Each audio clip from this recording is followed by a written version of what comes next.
he's been sort of blitzing the crime agenda over the last few weeks. What do you take from what you heard? Good morning. Good morning, Nick. Brilliant interview. I've got to... Nick, I've got to say, as you know, I was a former frontline Metropolitan Police officer. Yes, sir. And as you know, and your listeners will know, over the last year, we've seen a massive rise in shop theft, organised crime, knife crime, moped-enabled mobile phone snatches, particularly in London. So it was very reassuring to hear Nigel Farage talk tough on crime, and I think that's what we need, because we've also seen at the same time over 2,000 dangerous prisoners released from prison. He also said that we're probably letting people into the job we shouldn't. They're maybe not tall enough, fit enough. How did you respond to that, having done the job? Well, Nick, having done the job, as you say, I think there has been a lowering of recruitment standards. And I think certainly some of the officers that I've seen, certainly it would be questionable as to whether they can tackle violent and dangerous criminals. So I think we do need to look at the fitness levels. And in fact, it is a fact that the bleep test, certainly in the Met, has been reduced, has been lowered. This is where you have to run between two different points in what's called the bleep test. Lastly, WPCs, as probably you knew them, 2 female officers patrolling, 2 females. How comfortable or not are you with that, Daniel? Well, as long as they're competent, fit, they passed all the tests and they are good police officers, I've got absolutely no problem. But I think there is a question to be asked, if you've got 2 small female officers and you've got a very large, violent, dangerous male, or maybe a group of people, how can they deal with it? Neil's in South Hams. Now, you work in this field, don't you, in a sense? Good morning, Neil. Yeah, good morning. I have skin in the game. I'm a website designer. Mm-hmm. I want to say from the word go, I don't agree with the vast majority of what Nigel Farage stands for. However, on this point, he might have a case. He's very misguided. You can't use a VPN to access the darknet. You use something called Tor. Tor is a browser which was developed by the US Navy, okay? So let's just start talking about facts. Forbes magazine did a survey of the UK population. 79% know how to use a VPN. 51 million people. So don't use this, it's about protecting the children. It's nonsense. This is about privacy and control and information and data. I'm very sorry about the previous caller whose daughter died. Whose son. Son died. Okay? But 43 children, as tragic as that is, in 3 years, mildly over, 12, 15 a year? Not even 15 a year. Well, look at the statistics of how people die on an annual basis. 15 a year, as tragic as that is not a significant statistic. Neil, Neil, if you want, it's more than 1 a month, with something where the government says, there could be regulations put in place that would stop these people being subjected to that. And I could fly to the moon, Nick. It doesn't mean to say it's going to happen. So this... But why? I don't understand why your opposition to something that is tidying up... I don't understand your opposition. Because it's flawed in so many ways. Even as Peter Kyle said, it's a start. Neil, he himself accepts it is a start.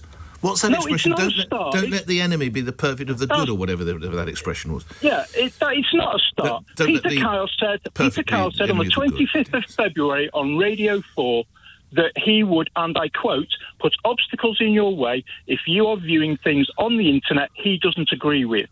Now, I'm really sorry, but he is not the arbiter of... No, that's clumsy language. But stopping, I hate to say it, suicide sites has to be the right thing. Yes, absolutely. There are things on the internet, Nick, and you have to accept this. Bad people will do bad things. You have to accept that. Not just on the internet. Yes, absolutely. So what do we do? Do we ban cars because they kill over 1,000 people a month? No, but we ensure that children wear safety belts, and if they have a child seat in the back, it's properly strapped into anchor points.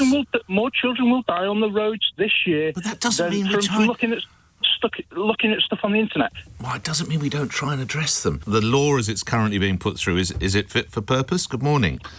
I agree that there are serious problems with it. I believe that the VPNs make an absolute mockery of the law. I believe that if the government is serious about age verification, then there should be a centralised database that won't be hacked because it's in the hands of private companies. I think that there are serious problems with it, especially given that Wikipedia is now in a legal battle where it's at risk of shutting down because of the restrictions that are being placed on it. The problem is that Nigel Farage, his skill is that he will correctly identify real problems that people face. Mm-hmm. He does that for example, with the NHS. He'll say the NHS has problems, but what's his solution? Well, I think we're going to have to move to an insurance-based system of healthcare. Mm. He points to problems with the EU, and his solution to that was no-deal Brexit, which even his own party says would be even worse for the cost of living crisis than what we have now. He points to poverty across the UK. Again, he made worse via Brexit. He points to crime rising in the UK. Again, made worse by the cost of living crisis, which was made worse by his Brexit. Every time he points to a real problem. So I agree with him that this is a flawed bill. But the problem is his solutions will be far worse, because he says he's doing this in the name of free speech. But the Reform Party is not a party that cares about free speech. They're a party that has called for the banning of flags, whether that's being Richard Tice, the deputy leader, saying that there should be a ban on EU flags at last night of the proms, whether it's with Bob Villan when he said that if you vote Reform, then you can get your country back from these lunatics. That's censorship. This is the party that hires lawyers to attack anybody. Okay. If we're talking about, so do you think there's a degree of naivety then? Is that what you're saying as regards Mr. Farage? It's not naivety. I believe it's dishonesty. I believe it's malevolence. I believe. Where is the dishonesty as regards what he's? By the way, I don't agree with him, but what he's saying about the online safety bill, I think it's not dishonesty. He genuinely believes it's an assault on freedom of speech.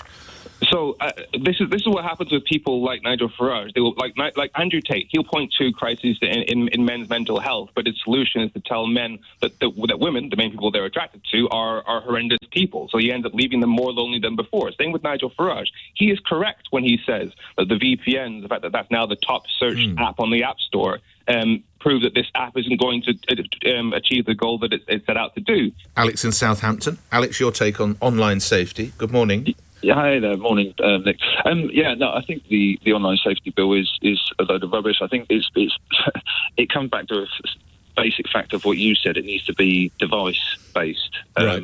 The only way to do device-based is the IMEI number, which is the actual address of your device itself. So why not all the phone companies? And it only sorts out the mobile side of it.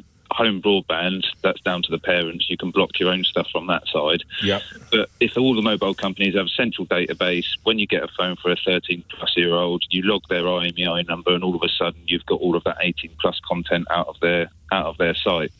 Do you think some of this, obviously the tech companies put it up and the youngsters go after it, but a lot, if there was greater parental responsibility, Alex? I think I didn't want to bring parents into it straight away, but like I say, that sorts out that is parental responsibility to register an IMEI number of a device at the age of 13 or when you get them their first phone.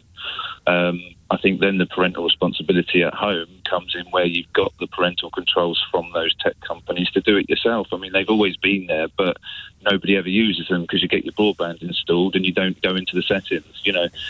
It's just something that's done. And coming from an online, I've done quite a lot of stuff online and seeing people's profiles unlocked, showing pictures of children, etc., etc. It's all there, but it is down to the parents, it is down to the tech companies, it is down to everybody as a collective to do it. But all this stuff makes money and sells.